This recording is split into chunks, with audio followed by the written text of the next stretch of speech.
구독, 좋아요, 댓글, 알람 설정은 영상을 제작하는 데 큰 힘이 됩니다. 오르막을 빨리 오르는 데 영향을 주는 요소들을 정리하면 체력, 체격, 부품, 자세, 기술 및 요령, 마음가짐 등이 있고, 지난 영상에서 자세와 요령, 마음가짐에 대해서 다루었습니다. 이번에는 부품을 바꾸어 오르막을 좀 더 빠르고 편하게 오를 수 있게 하는 방법들에 관해 이야기해 보겠습니다.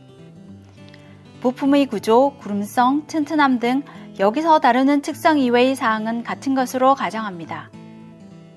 4가지 부품이 오르막에 특히 영향을 많이 끼칩니다. 바퀴, 체인링과 스프라켓 코그, 크랭크암, 페달입니다.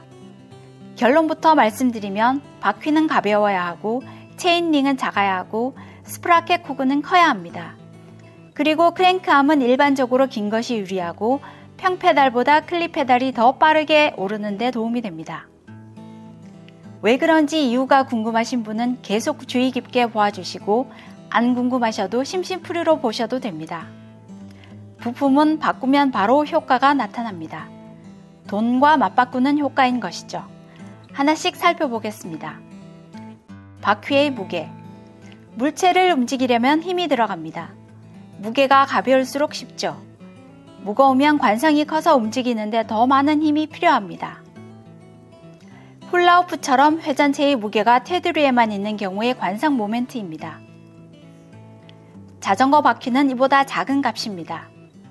관성 모멘트 공식을 보면 회전하는 물체는 회전 관성이 작아야 가속이 쉽고 가속된 후에는 회전 관성이 커야 현재 상태를 유지하는 데 힘이 덜 듭니다.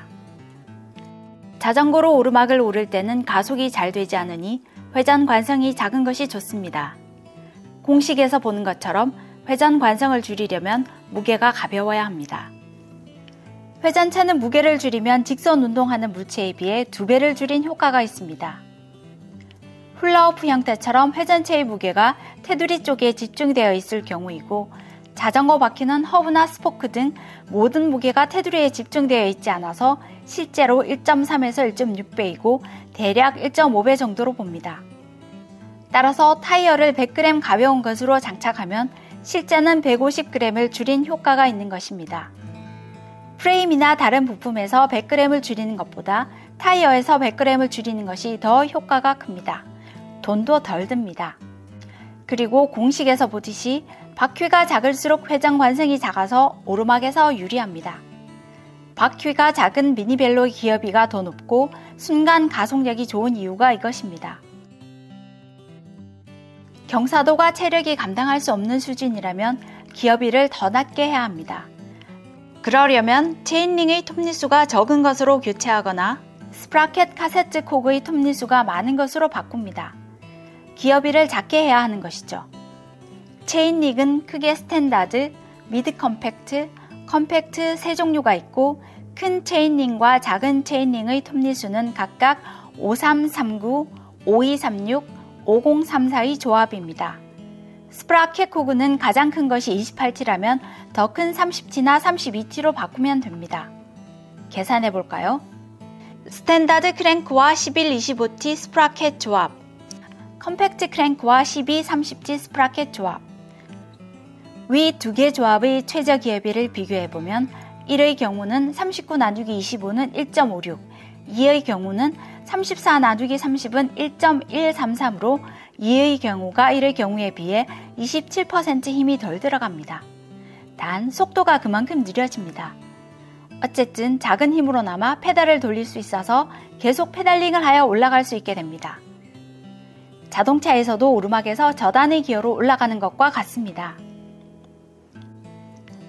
크랭크암은 지렛대라서 길이가 길면 힘이 덜 듭니다.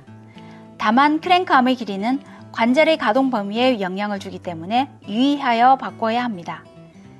세계적인 선수들의 경우 평지 구간에 비해 산악 구간에서 2.5에서 5mm 정도 긴 크랭크암을 쓰는 경우가 많고 드물게 더 짧은 크랭크암을 쓰고 케이던스를 빠르게 하여 오르기도 합니다.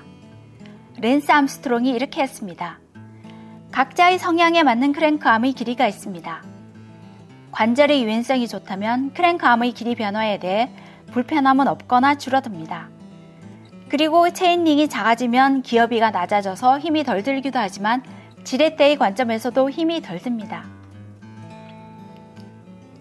잠시 강한 페달링이 필요할 때 평페달은 못 내는 파워를 클립페달은 낼 수 있습니다. 그래서 평페달로는 돌리지 못할 힘든 상황에도 클립페달은 돌릴 수 있습니다. 클립페달은 발과 페달이 고정되어 다리를 당기는 힘까지 쓸 수 있기 때문입니다. 페달이 올라오는 방향 8시에서 9시 사이에 있을 때 무릎을 들어 당깁니다. 단, 당기는 근육은 약하기 때문에 오래 쓰지 못합니다. 당기는 동작에서 꼭 강하게 당기는 것만 있는 것은 아닙니다. 가볍게부터 강하게까지 상황에 따라 적절하게 활용해야 합니다. 하나씩 해보죠. 하다 보면 잘 타게 됩니다.